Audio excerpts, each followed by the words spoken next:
ಆದ್ರೂ ನೀವು ಸೂಜಿಗೆ ತುಂಬಾ ಸಪೋರ್ಟ್ ಮಾಡಿದ್ರಿ. ಲಕ್ಷ್ಮೀ ಪುಟ್ಟ, ನೀನ್ ಸೂಜಿ ಜಾಗದಲ್ಲಿ ನಿಂತು ಯೋಚನೆ ಮಾಡು.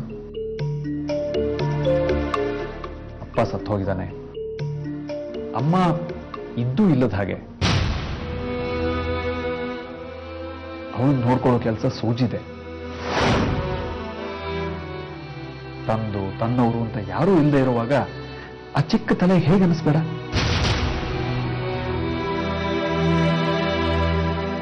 ಇದನ್ನೆಲ್ಲ ನಾನು ಓದ್ಸೇ ಇರ್ಲಿಲ್ಲ.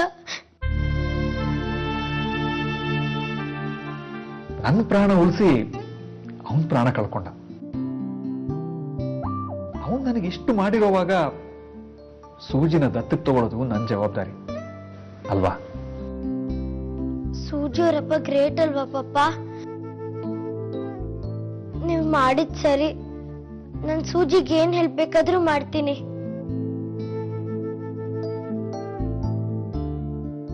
ಅವಳನ್ನ ಡಿಮ್ಯಾಂಡ್ ಹೋಮಿಂದ ಬಿಡಿಸ್ಕೊಂಡು ಮನೆ ಕರ್ಕೊಂಡ್ ಬಂದ್ಬಿಡೋಣ.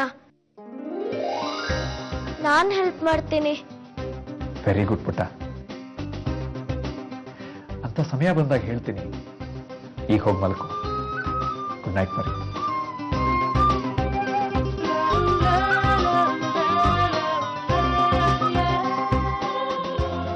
ಸರ್, ನೀವು ಮೇಲಿನ ಮೇಲೆ ಬರೋದು ನಮಗೆ ತೊಂದರೆ ಆಗುತ್ತೆ.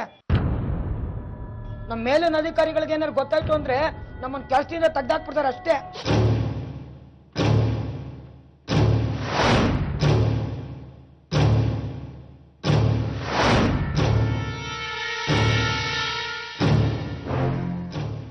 ಈಗ ಬಿಡ್ತೀರಾ?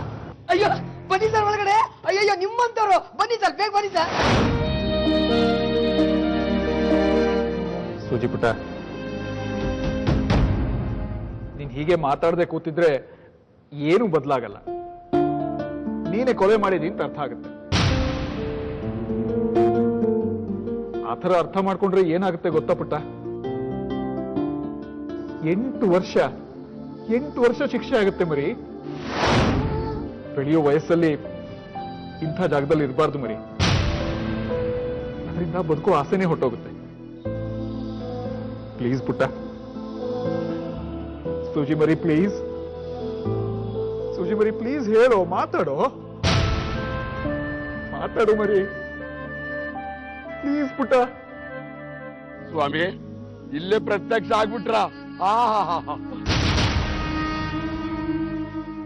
ತಾವ್ ಹೇಳ್ದಂಗೆ ನನ್ನ ತಮ್ಮ ಆಗ್ಲೇ ಫೋನ್ ಮಾಡಿದ್ದ. ಕೋರ್ಟ್ ಕಚೇರಿ ಏನು ಬೇಡ ಕಣ್ಣಣ್ಣ, ಸಮಯನು ಹಾಳು, ದುಡ್ಡು ಹಾಳು, ಎಲ್ಲ ವಾಪಸ್ ತಗೊಂಡ್ಬಿಡು, ರಾಜಿ ಆಗ್ಬಿಡಣ ಅಂತ ಹೇಳಿ. ಎಲ್ಲ ತಮ್ಮ ದಯೆ ಸ್ವಾಮಿ, ತಮ್ಮ ಮಹಿಮೆ.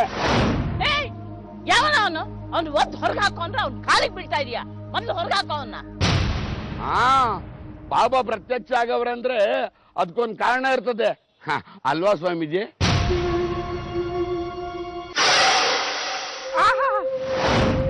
ಅವತ್ತೇನೋ ದೂತ ಅಂತಿದ್ದೆ. ಹೌದು, ದೂತ ಅಲ್ಲ, ಯಾವ್ರು ಈ ಬಾಬಾ ಗೊತ್ತಾ?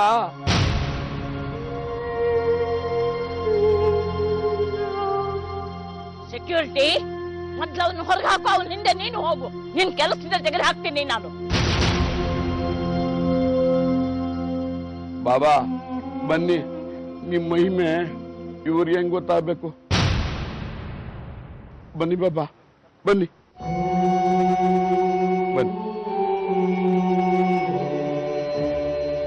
ನಿಂಗೆ ಇವನ್ನ ಎಲ್ಲೋ ನೋಡಿದ್ದೀನಿ ಅನ್ಸುತ್ತೆ ಕಣೆ. ಆ ಹಾಳು ಕಣ್ಣುಗಳು